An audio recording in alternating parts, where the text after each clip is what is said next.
What's up, everybody, and welcome back to Talk. Your New York Rangers are up 2-1 in the Eastern Conference Finals with some of the most confusing games I watched all season. What's up, Ant? Let's recap the first three games, baby. How are you?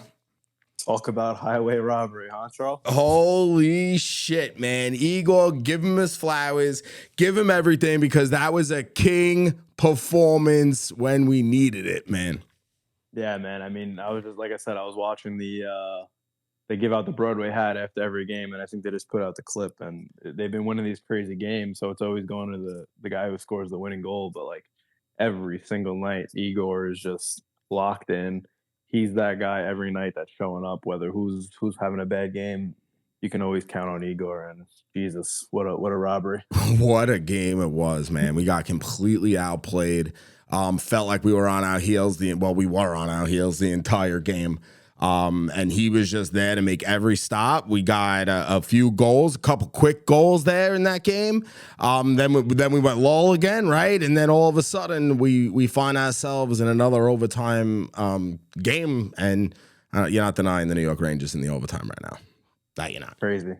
Yeah, it's just like past years, it's like these are the type of games that they lose and you just hang your head on. It's like same old team, but for some reason this year, this team, they're showing that they're different. They could hit those lows and they'll just find a way to pull it out. It felt like they were just trying to get to OT, and once they got to OT, it's like, all right, we're good. We're gonna win this one in OT, and pulled it out. They have another life. So let's start there with game. Let's start there with game one because we lose 3-0. Laffy scores. We score on ourselves. Vibes it down. We're feeling down. Home game switches right then and there. No such thing as home ice advantage anymore. They came out, controlled the game, controlled the puck, and we lose that one. Yeah, game one was ugly, I think, all around. I mean, I don't think Florida played amazing. I think both teams kind of just showed, I don't know, they definitely showed that their physicality is going to be important. That's why you saw Rempe go in game two. I mean, he played game one too. But it just, that game one wasn't like, I didn't leave that game almost like, it didn't feel like a real, like, game one of a playoff game. No. I felt like you texted me it was a Tuesday night in Ottawa or something, right? Yeah, like a Tuesday night against Ottawa. Like it was just like a weird game all around. There was no feel to it. They just nothing like. At the end of the day, you look at the score; it's 3-0, but it was really a 1-goal game, like you said. Yeah. So why do you think that happens? You know, we came off a massive series, when Gritty. Through that. Do you think it's a hangover, or do you think that it's just they were trying to see what game Florida was going to come out and play to assess what we had to do to win? Yeah, I mean, you see both teams had a little bit of a break there. Had a couple of days off. I guess kind of feeling out process. I think game ones of both series so far have kind of been like that, especially first periods. Just little feeling out process here and there. I don't know. It was like a weird game. Like I said, there was no feel to it. 1-goal game in the third period, and then the goal on yourself happened. That was it. That was deflating. That was a dagger. Yeah. Oh yeah. That just made you feel like, oh shit, like these guys are here. They're here for a reason. We're not gonna walk over them. There's nothing easy here, which it was like in our first 7 games of the playoffs. So that's what got me a little bit worried. But I also said to myself, all right, well, we skated with them the whole game. We weren't completely outplayed either. We can beat them. Definitely, we could come out and get some wins against them. That's what game one proved to me. And then look what happens in game two. Yeah, absolutely. I mean, game one probably made you realize that you're not playing Charlie Lindgren and Freddie Anderson anymore. Bob's a different animal. Yeah. He's up there with Igor where he can steal the game. So you're not going to beat him with the weak shots at the feet, like stuff like that we were doing. So it's going to take more. And I think that game one definitely proved that. So, and then who scores the game winner in game two? Who's the hero in game two? Barclay Goodrow, man. This guy, everyone wants to rip him all year long. He's the punching bag all year long. Barclay Goodrow, he's getting paid $3 million to do cardio, this and that.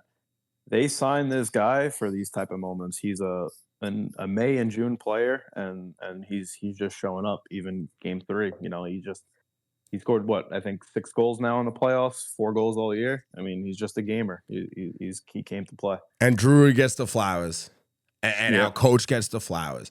And they sat with him. They worked him in the lineup. He plays. He's there. His heart rate is the same on a regular day than it is in that moment for a guy like him. And that's a difference in a championship team or not. And we never had those fillers, those filler players that your eyes aren't on, and they're gonna go out and make a difference. And boy, oh boy, did Goodrow make a friggin' difference. Back page of the paper, front page of the paper.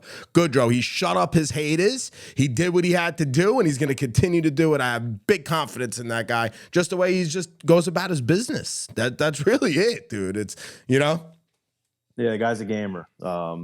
Playoffs, you rely on those third and fourth line guys that sometimes the matchups are very important. The top guys get shut down a lot, so you need that guy to step up on your bottom end of the lineup. And he's been unreal.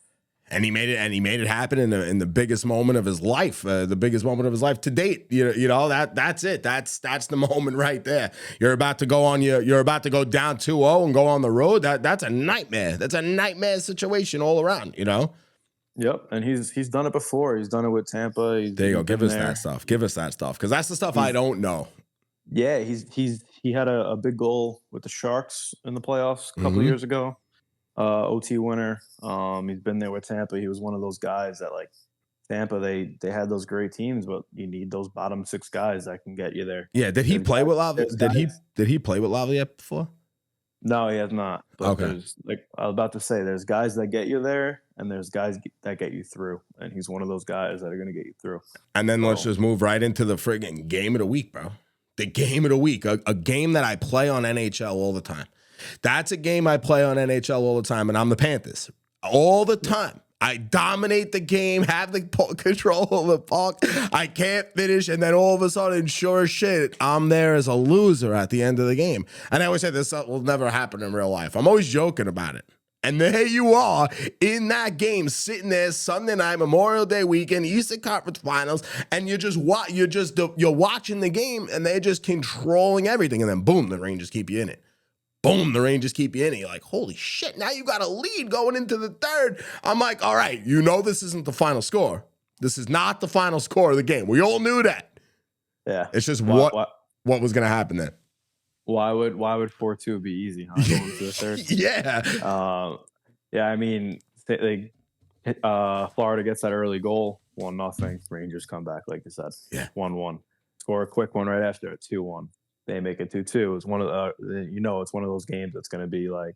Yeah, the over was hitting. The over was hitting. Probably the only time the over was going to hit in the whole series so far. So. Yeah. Then second period, we get the 3-2 lead, and then the shorthanded one, you go up 4-2. So then, like I said, third period, why would it be easy? Never is. No.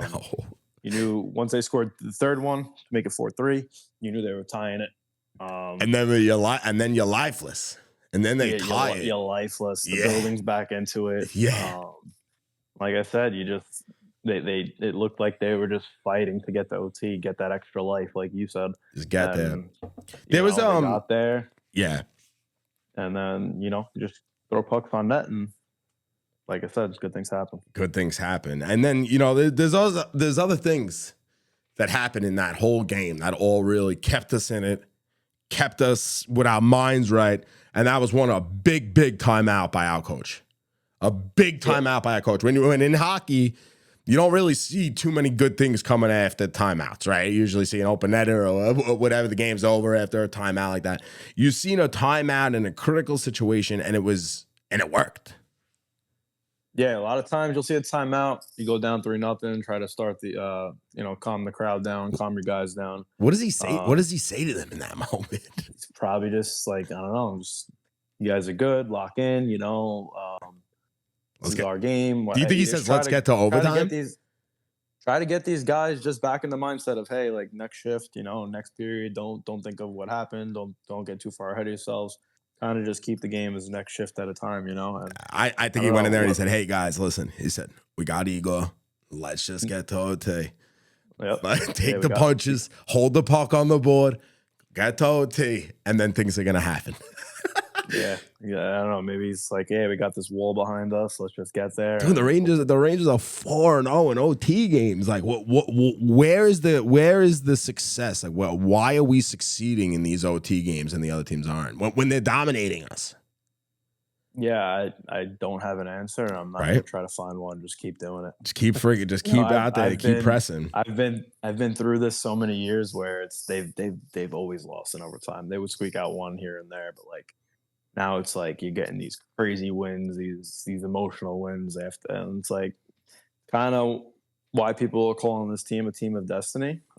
Starting to feel it now. I don't buy into that shit, but man, I'm starting to feel it. Yeah, I mean, you try not to get too ahead of yourself, but it's like, holy shit, these are DVD moments. Like, like that movie at the end of the year where people are watching like the recaps, and these are those type of games. You're showing your age that you still know DVDs, right? People are kids are gonna be like, oh, it's that Netflix special that drops after the playoffs. I don't have the VHS. I'm all right, I have the VHS. But it's just so incredible that this whole run is going on, and you're having these moments. You're having life moments too. You're on a plane for it. Probably definitely a worst nightmare of yours. So it's definitely like but the Rangers are dictating the way it goes, and they get themselves into a situation. The coach is putting themselves in the right situation, and they're coming out on top at the moment. So it's awesome. Tuesday night, it's hockey, guys. It's hockey to the fans out there, to the new bandwagon fans, because I know you're listening in. It's hockey. You could dominate one day and look like a totally different team the next. That's what always confused me in the beginning. And the thing about hockey is you can dominate the game and lose too. They say just obvious. Ex Florida. Crazy. What are they talking? Like, what are their group chats like? Yo, how do we beat them? Like, we did beat them, but we lost. Yeah. They're that has to suck a lot of life out of them for the next game too. It has to. That's a mindset right there.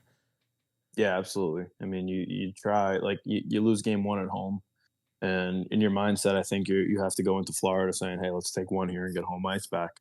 So to win that first one for the Rangers is big, because now you can go into this next game and play with house money, kind of. Not to say it's house money, but if you go back to the Garden 2-2, you're in pretty good shape, all things considered. That's what also scares me, because it seems like the desperation has to really set in sometimes for these Rangers for them to show up.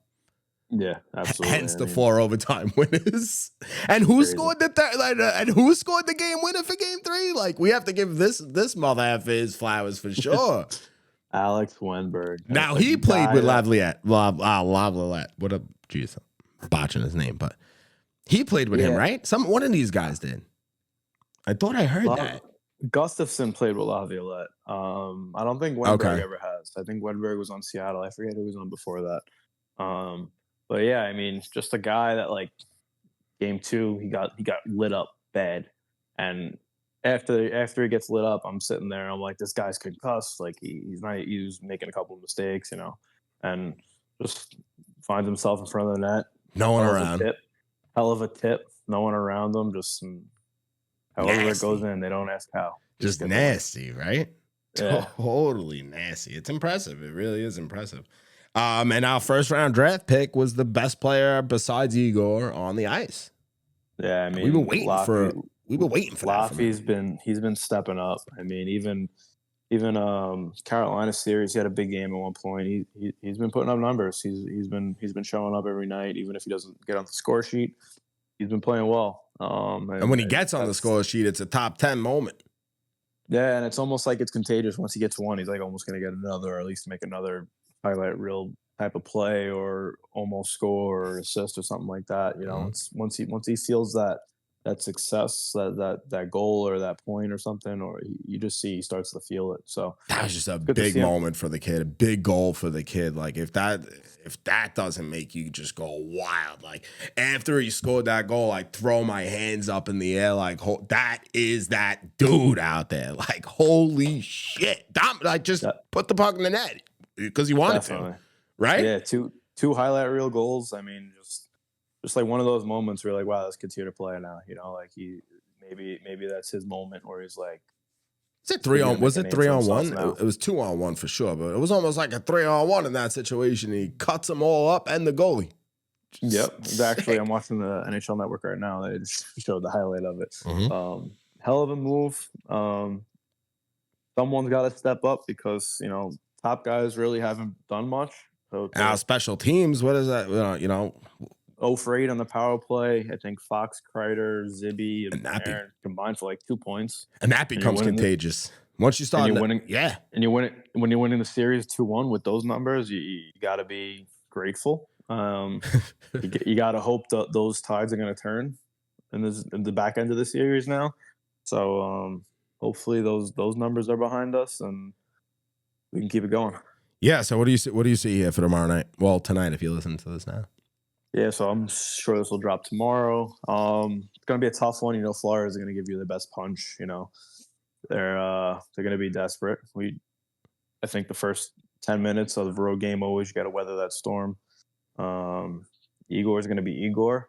Like I said, those guys I mentioned, Fox, Panarin, Zibby, Kreider, they've been quiet, so we need those guys to step up now and oh yeah, try to take over a game. Tighten up defensively. Maybe Trouba can stop taking penalties. Maybe Miller can clear the puck when they're on the penalty kill. And maybe that'll help a little Fox, bit. And maybe Fox could tell somebody how hurt he is. Yeah, Fox. Love the guy. Love him as a player, but he's playing at probably 40%. Yeah, you watch him all year long. You study these guys out there. So when you drop a 40%er on Fox, and I just sitting there telling you there's something off because you just know there's something off.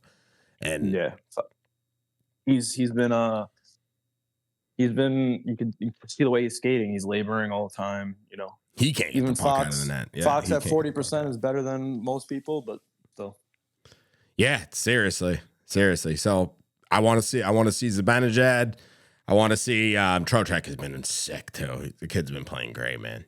Yeah, even when he's not scoring goals, yeah, he's still involved in everything. The guy's been he's one of those guys like the other teams probably hate him. He's a pest. He's in every play. He's in after the whistle.